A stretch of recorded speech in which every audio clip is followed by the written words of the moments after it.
बिहार में जंगल राज को जिन्होंने करीब से देखा, वो उस दहशत और डर के माहौल को आज भी नहीं भुला पाए हैं। 90 के दशक का वो बिहार जो तेजी से बदलाव के लिए तैयार था, उस पर लालू जैसे भेड़िए नजर गड़ाए बैठे थे कि कब उनके हाथ में इसकी बागडोर आए और कब वो इसे नोच खाएं। ये वो समय था जब बिहार में लोगों को रंगदारी ना देने पर तेजाब से नहला दिया जाता था।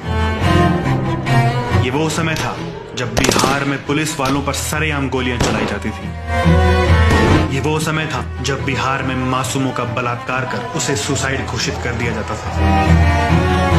जी हाँ, ये दौर था लालू के जंगल राज का, जिसे आज की पीढ़ी शायद समझ ना पाए, लेकिन उनके माँ बाप आज भी उस समय को याद कर सिहर उठते हैं। लालू के जंगल राज से जन्मे शहाबुद्दीन और साधु यादव जैसे शैतानों ने बिहार और बिहार वासियों की जिंदगी को नर्क बनाने में कोई कमी नहीं रखी। बिहार में अपराध जिस चरम पर पहुंचा, उसमें इन दोनों का सबसे बड़ा हाथ था। 90 के दशक में शहाबुद्दीन के आतंक की अनगिनत कहानियां कैसे भूल सकते हैं प्रतापपुर का तेजाब कांड, जब शहाबुद्दीन ने दो भाइयों को तेजाब से नहलाकर मार डाला था, वो भी इसलिए क्योंकि उन्होंने रंगदारी देने से मना कर दिया था। या फिर 1996 में जब पुलिस को अपनी दबंगाई दिखाने के लिए शहाबुद्दीन ने एसपी एसके सिंगल पर गोलियां बरसा दी थी। लेकिन शहाबुद्दीन का सबसे भयावह कांड वो रहा जब उसने पुलिस बल पर AK-47 से हमला कर दिया और भाग खड़ा हुआ। शहाबुद्दीन के घर से भारी मात्रा में पाकिस्तानी हथियार बरामद हुए। घर से पाकिस्तानी ऑर्डिनेंस कंपनी की मुहर लगी AK-47 राइफल भी बरामद हुई, जो उसके ISI से संपर्क के सबूत थे। इतनी सब घटनाओं के बाद भी लालू यादव ने इस गुंडे को शह देनी नहीं छोड़ी। शहाबुद्दीन को उम्र कैद होने के बाद उसकी बीवी हिना को एक नहीं, दो नहीं, बल्कि 3 बार चुनाव लड़वाया। गुंडों और अपराधियों के परिवारों के प्रति लालू के प्रेम जग जाहिर था, लेकिन ये इकलौता ऐसा गुंडा नहीं जिसे लालू या उसके परिवार ने पाल रखा था।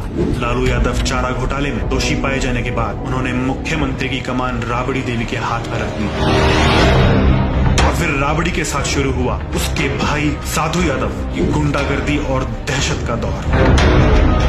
1999 बहुचर्चित शिल्पी हत्याकांड में ये साधु नाम का शैतान मुख्य आरोपी है। साधु यादव के गैराज से शिल्पी जैन और उसके प्रेमी गौतम का शव बरामद हुआ। ओपीडिया की खबर के अनुसार शिल्पी का पहले बलात्कार हुआ और फिर हत्या हुई। इस केस के बाद साधु यादव बिहार में खौफ का दूसरा नाम बन गया था। उसकी बंदूक उसके जीजा की जुबान की तरह हमेशा खुली रहती थी। इसने बंदूक के जोर पर अपनी भांजी की शादी में आधी रात को गाड़ियों के शोरूम खुलवाकर पूरे पटना में 50 से ज्यादा गाड़ियां खुलवाई थी। तो वहीं 2001 में बंदूक को IAS की कनपट्टी पर लगाकर ऑर्डर साइन भी कराया। शहाबुद्दीन और साधु यादव, इन दोनों ने बिहार की मिट्टी को सिर्फ कलंकित करने का काम किया। बिहार के जंगल राज का वो काला इतिहास जिसे सोचकर लोग सिहर जाते हैं। लेकिन इतने सब के बावजूद ना तो लालू यादव न ही तेजस्वी को शर्म आती है कि वो किस मुंह से सत्ता वापसी के लिए वोट मांग रहे हैं। तेजस्वी, तूने तो माफी का नाटक चला रखा है। तेरे बाप के गुंडों के कारनामे इतने हैं कि तेरी माफी कम पड़ जाएगी, लेकिन इनके अपराधों की कठड़ी